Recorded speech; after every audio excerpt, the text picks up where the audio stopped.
नमस्कार दोस्तों, ocean network में आपका स्वागत है। मैं हूं ओमकार चौधरी। पहले एक दृश्य देख लेते हैं।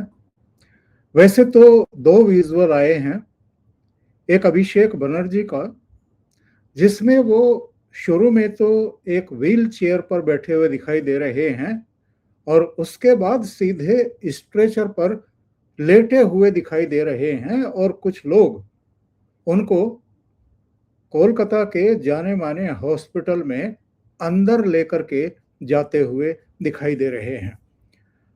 जरा ये सीन एक बार देखिए, उसके बाद आगे बात करते हैं।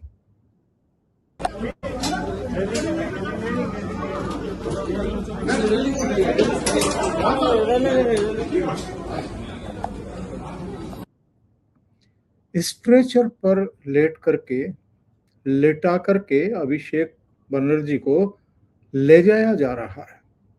इसके कुछ समय बाद ममता बनर्जी पहुंचती हैं वहां पर और वो ऐसे स्यापा कर रही हैं, ऐसे शोर मचा रही हैं, ऐसा हल्ला काटा हुआ है कि पता नहीं उनके भतीजे को आखिर हुआ क्या है और कौन सा पहाड़ टूट पड़ा है।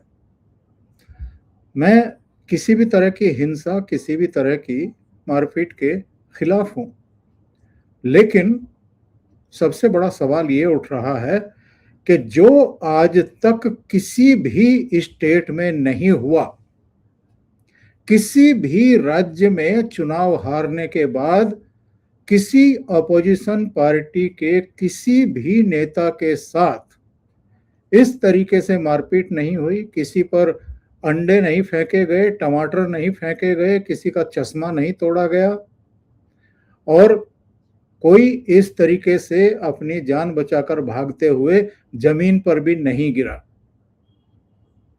और उसको निकालने के लिए भारी पुलिस फोर्स भेजनी पड़ी हो, सीआरपीएफ भेजना पड़ा हो और वहां से उसे किसी तरीके से भीड़ के बीच में से निकालना पड़ा हो। मुझे भी पत्रकारिता करते हुए 4 साढ़े 4 दशक हो गए हैं। मैंने बहुत सारे चुनाव कवर किए हैं, लोकसभा के भी और अलग अलग राज्यों के भी। किसी राज्य में ऐसा सीन मुझे देखने को नहीं मिला। लोगों में इस कदर गुस्सा कि जो 15 साल तक सत्ता में रही पार्टी के नंबर 2 कहे जाने वाले, यानी जो मुख्यमंत्री रही हैं ममता बनर्जी, उनके भतीजे, उनके खासम खास, उनकी नाक का बाल, उसके साथ अगर लोग इस तरीके से पेश आए और लिटरली पीछे से थप्पड़ पड़ रहे थे, कमीज फट गई, शर्ट फट गई, चश्मा टूट गया और जम करके धक्का मुक्की हुई है और चोर चोर के नारे लगे हैं, मुझे कभी ऐसी घटना याद नहीं पड़ रही है। किसी भी चुनाव में इस तरह की हिंसा नहीं हुई। चुनाव के बाद कभी किसी कद्दावर नेता को इस तरीके से पीटा नहीं गया, उसका पीछा नहीं किया गया, उसको चोर चोर नहीं कहा गया। चुनाव पूर्व और चुनाव के दौरान और नतीजे आने के बाद तो ममता बनर्जी के मुख्यमंत्री रहते हुए ही पश्चिम बंगाल में हिंसा हुई है, लेकिन एक जेपी नड्डा को छोड़ दें और वो भी राष्ट्रीय अध्यक्ष के रूप में, जब वो डायमंड हार्बर से गुजर रहे थे तो उनके काफिले पर, उनकी गाड़ी पर पथराव किया गया था और डायमंड हार्बर इन्हीं अभिषेक बनर्जी की लोकसभा कॉन्स्टिट्यूंसी है। कम से कम अभिषेक बनर्जी ने बुरे से बुरे सपने में भी ये नहीं सोचा होगा कि एक दिन ऐसा भी आएगा कि वेस्ट बंगाल के ही किसी हिस्से में बंगाल के ही लोग उन्हें इस तरह मारेंगे, गालियां देंगे, चोर बोलेंगे, जूते मारने के लिए दौड़ेंगे। और जिस बंगाल को ये लोग अपनी जागीर समझने लगे थे, उन्हें लगता था कि यहाँ तो बस अब वही राज करेंगे, और मोदी और शाह को गुजराती बता करके बाहरी बता करके जिस तरीके से ये 4 मई के नतीजे आने के बाद भुगत लेने की धमकियां दे रहे थे, सरेआम दे रहे थे, गाड़ी की छत पर चढ़ करके लोगों को संबोधित करते हुए चुनौती दे रहे थे, आज ये हालत हो गई है कि नतीजे आए हुए और नया मुख्यमंत्री बने, नई पार्टी की सरकार बने हुए अभी 1 महीना भी नहीं हुआ है। 9 मई को शुभेंदु अधिकारी ने एज चीफ मिनिस्टर शपथ ग्रहण की थी और 4 मई को नतीजे आए थे। 1 महीना होने से पहले ही लोग इनको दौड़ा रहे हैं, अंडे और टमाटर मार रहे हैं, धक्का मुक्की कर रहे हैं, मारपीट कर रहे हैं और सिर बचाने के लिए इस आदमी को अपने सिर पर हेलमेट पहनना पड़ रहा है। मैंने कहा कि किसी भी स्टेट में आज तक इस तरह की घटना नहीं हुई, लेकिन क्यों हुई है? क्या ये आत्मा मंथन करेंगी ममता बनर्जी, जो रोती पीटती टाइप जो है वो अस्पताल पहुंची है? और अगर आज इनके भतीजे के साथ ये घटना हुई है तो वो तुरंत अस्पताल पहुंच गई। उनके 15 साल के मुख्यमंत्रित्व काल में अनेकों बल्कि हजारों लोगों के साथ एक दमनकारी रवैया अपनाया गया। उनके घरों में घुस करके लूटपाट हुई, उनकी दुकानों को लूटा गया, भारतीय जनता पार्टी के कार्यालयों में तोड़फोड़ की गई, आगजनी की गई। जिन्होंने भारतीय जनता पार्टी के लिए प्रचार किया या जिन्होंने वोट डाले, उनकी स्त्रियों के साथ, लेडीज के साथ उनकी अस्मत पर हाथ डालने की कोशिशें की गई, हाथ डाले गए, रेप किए गए। वो मामला हाई कोर्ट और सुप्रीम कोर्ट तक पहुंचा। तो उस समय ममता बनर्जी को ये सब दिखाई नहीं दे रहा था। आप सत्ता में हैं, आप पावर में हैं, आप सर्वोच्च शिखर पर हैं राज्य में, तो आपकी बहुत जिम्मेदारियां भी बनती हैं। आपके पैर जमीन पर होने चाहिए, लोगों की पीड़ा आपको दिखाई देनी चाहिए। अगर कोई आपके विरुद्ध भी है तो लोकतंत्र में ये जिम्मेदारी बनती है कि उसको इस तरीके से उसका दमन ना किया जाए, उसे ना कुचला जाए, उसको अपमानित ना किया जाए, जिस तरीके से यहाँ पर किया गया है। अब आप देखिएगा, तमाशा वैसे शुरू हो चुका है। मल्लिकार्जुन खड़गे का, राहुल गांधी का, अखिलेश यादव का, विपक्ष के दूसरे नेताओं का, टीएमसी का तो कोई नेता ही नहीं बचा है जो अपने नेता पर हुए अटैक के बाद कैमरों पर ना आया हो या सोशल मीडिया पर ना हो। लोकतंत्र की हत्या इसको बताया जा रहा है, लेकिन ये लोकतंत्र की हत्या आज इसलिए है और भारतीय जनता पार्टी को आज इसलिए कटघरे में खड़ा किया जा रहा है क्योंकि ऐसा करने में इन्हें कोई दिक्कत नहीं होती है, कोई परेशानी दिखाई नहीं देती है और एक रवायत बन गई है। लेकिन ये घटना क्यों हुई है, इस पर शायद कोई मंथन नहीं करेगा। जब ये मारपीट हुई है तब भी अभिषेक बनर्जी के साथ उनकी सिक्योरिटी के लोग दिखाई दे रहे हैं। शुरुआती विजुअल्स अगर देखें तो उसमें साफ दिखाई दे रहा है कि 3 मोटरसाइकिल हैं और तीनों ही मोटरसाइकिलों पर 3-3 लोग बैठे हैं। जिस मोटरसाइकिल पर अभिषेक बनर्जी बीच में बैठे हुए हैं उसको एक आदमी आगे चला रहा है जो दाढ़ी वाला है, हेलमेट पहने हुए है, और एक उनके पीछे बैठा हुआ है। या तो उनका सुरक्षा कर्मी है या फिर पार्टी का कोई लॉयल, उनका वफादार है जो कार्यकर्ता है। वो उनको सुरक्षा कवच देने की कोशिश कर रहा है जब लोग उनकी मोटरसाइकिल को रोक करके और चोर चोर के नारे लगाना शुरू करते हैं।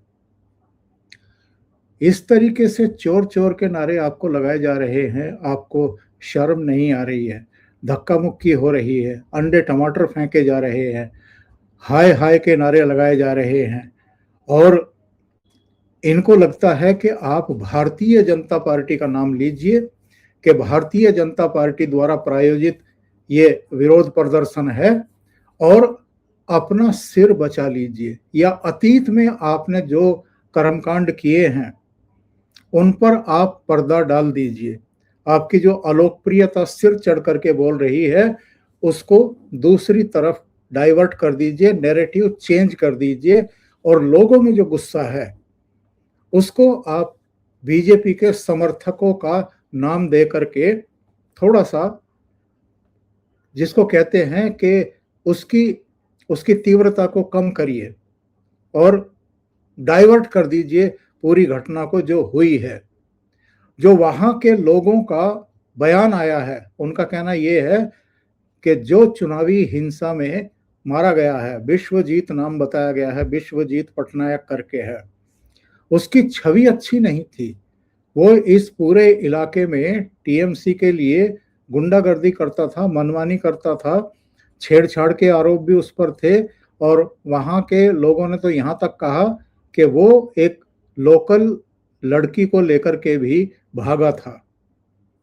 तो जिसकी छवि इस तरह की हो, आप उसके यहाँ जा रहे हैं सहानुभूति व्यक्त करने के लिए, तो लोगों में वैसे ही गुस्सा था।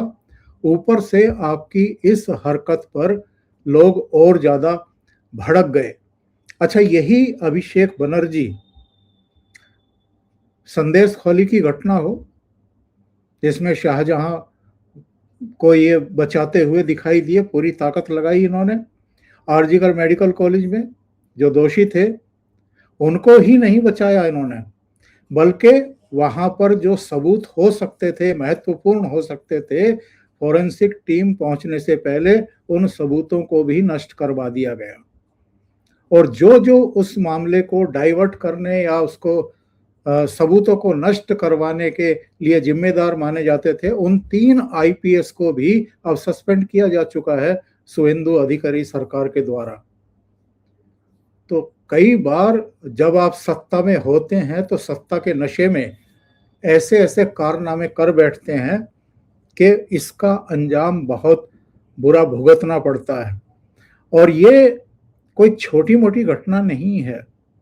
देखिए, टीएमसी के कोई पार्षद हों, कोई छोटे पदाधिकारी हों, वो कहीं इधर उधर अपने गली में, मोहल्ले में, अपने कस्बे में या शहर के किसी कोने में पिट पिटा जाए तो अलग बात होती है।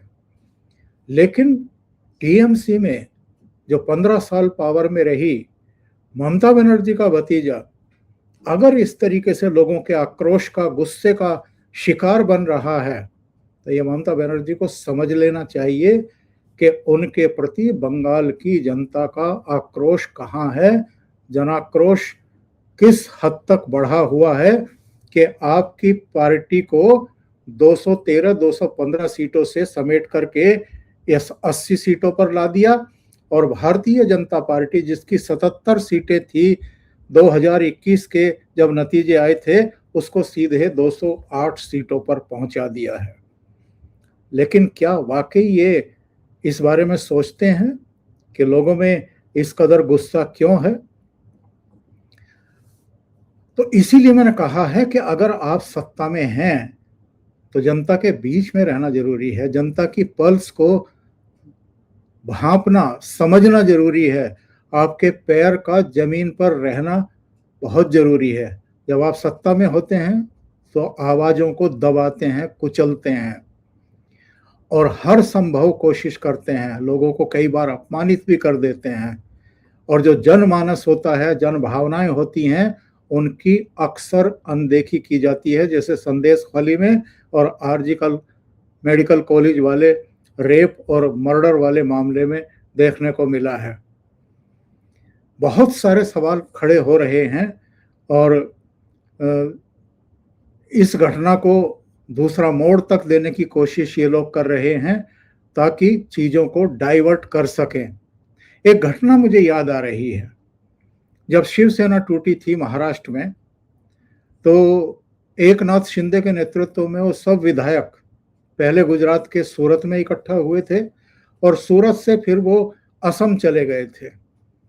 वहाँ एक जाने माने मंदिर में उन्होंने दर्शन किए थे और दर्शन करने के बाद फिर वो गोवा आ गए थे। गोवा से उनका मुंबई पहुंचने का प्लान था। तब संजय राउत ने एक प्रेस कॉन्फ्रेंस की थी और गर्दन टेढ़ी करके उन्होंने कहा था और सीधे अमित शाह को, नरेंद्र मोदी और देवेंद्र फडणवीस को ये चुनौती देते हुए कहा था कि ये सारे विधायक आएंगे तो मुंबई ही, तो मुंबई की जनता इनको देख लेगी, इनसे निपट लेगी। नाम जनता का ले रहे थे पर सीधे सीधे गुंडागर्दी का और उनके साथ मारपीट करने का, कुछ अनिष्ट करने का संकेत दे रहे थे, क्योंकि तब तक उद्धव ठाकरे मुख्यमंत्री थे। लेकिन हालात ऐसे बन गए कि राज्यपाल ने उनसे सबूत मांग लिए कि आप बहुमत में हैं।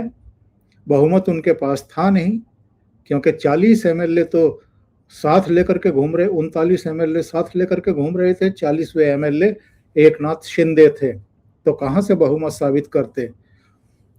तो हुआ ये कि जैसे ही उद्धव ठाकरे ने मुख्यमंत्री पद से इस्तीफा दिया, अगले दिन एकनाथ शिंदे ने राजभवन जाकर के मुख्यमंत्री पद की शपथ ले ली और देवेंद्र फडणवीस ने उप मुख्यमंत्री पद की शपथ ले ली। और उसके बाद गोवा से एक शानदार बस में सवार होकर के सारे एमएलए शान से मुंबई पहुंचे और ये लोग कुछ नहीं कर पाए, क्योंकि पावर में थे, सत्ता में थे, पुलिस भी साथ में इनके हाथ में थी, तो सोच रहे थे कि पिटवा देंगे, सबक सिखा देंगे। लेकिन उसके बाद तो पूरा जो कहते हैं कि पाला ही बदल गया। सत्ता अब देवेंद्र फडणवीस और एकनाथ शिंदे के हाथ में थी, ये कुछ नहीं कर पाए। तो इस तरह का जो नशा होता है सत्ता का, वो इनके सिर चढ़ करके भी बोल रहा था। और ये तो सारे बड़े जैन जी की बात कर रहे थे ना, राहुल गांधी भी, अरविंद केजरीवाल भी, ये टीएमसी वाले भी, अखिलेश यादव भी, ये सब जैन जी की बात कर रहे थे। लेकिन अब बंगाल में देखिए क्या हो रहा है इनके साथ। और जिन्होंने अभिषेक बनर्जी के साथ मारपीट की, अब तो कई वीडियो सोशल मीडिया में आ चुके हैं, सबके चेहरे भी दिखाई दे रहे हैं, और वो स्वतः स्फूर्त एक नाराजगी थी, गुस्सा था, ये सब दिखाई दे रहा है। और महिलाओं का एक झुंड भी दिखाई दे रहा है जिनके हाथों में अंडे थे और जो कह रही थी कि हम इनको अंडे मारेंगे और इनका विरोध करेंगे, क्योंकि गुस्सा बहुत ज्यादा था इस क्षेत्र के लोगों का। मेन रोड से इस गांव तक जो रास्ता है वो बहुत ही खराब है। खुद अभिषेक बनर्जी की गाड़ी भी वहां तक नहीं पहुंच पाई, इसीलिए मोटरसाइकिल पर सवार यहाँ होकर के आए थे। 15 साल से ये लोग मांग कर रहे हैं कि रास्ता ठीक करवा दीजिए, और रास्ता ठीक नहीं हुआ। और जिस पुलिस फोर्स को ये लोग ब्लेम करने की कोशिश कर रहे हैं, बाद में जब पता लगा कि अभिषेक बनर्जी के साथ ये मिस हैपनिंग हो गई है, तो पुलिस और अर्धसैनिक बल ही वहां पहुंचे और जिनके यहाँ ये शोक व्यक्त करने गए थे, वहां से लेकर के इनकी गाड़ी तक इनको पूरा एस्कॉर्ट ले करके और एक पूरी चेन बना करके इनको सुरक्षित वहां तक पहुंचाया। तो ये लोग जिस तरीके का एटीट्यूड दिखा रहे हैं और जिस तरीके से अभी भी ब्लेम गेम में विश्वास रख रहे हैं और भारतीय जनता पार्टी के सिर पर ठीकरा फोड़ने की कोशिश कर रहे हैं, मुझे लगता है कि अभी भी वहम में है, भ्रम में है, और ये समझ रहे हैं कि लोगों को अभी भी ये भ्रमित कर सकते हैं। लेकिन जो जनाक्रोश इनके खिलाफ है, उसको अब इन्हें समझना पड़ेगा, उस पर मंथन करना पड़ेगा। और अभिषेक बनर्जी और ममता बनर्जी दोनों अभी तक घर में डूब के बैठे थे। ये पहली बार निकले और पहली बार में ही जनाक्रोश का सामना इनको करना पड़ा। अभी के लिए इतना ही। बहुत बहुत धन्यवाद। अगर आपको ये चैनल और इसके कंटेंट पसंद आ रहे हैं तो लाइक करें, कमेंट करें, वीडियो को शेयर भी करें। अभी तक अगर आपने ये चैनल सब्सक्राइब नहीं किया है तो सब्सक्राइब कर लें, साथ में लगे बेल आइकॉन को दबा दें ताकि आगे आने वाली वीडियो और उनके नोटिफिकेशन आप तक पहुंचते रहें। बहुत बहुत धन्यवाद। नमस्कार।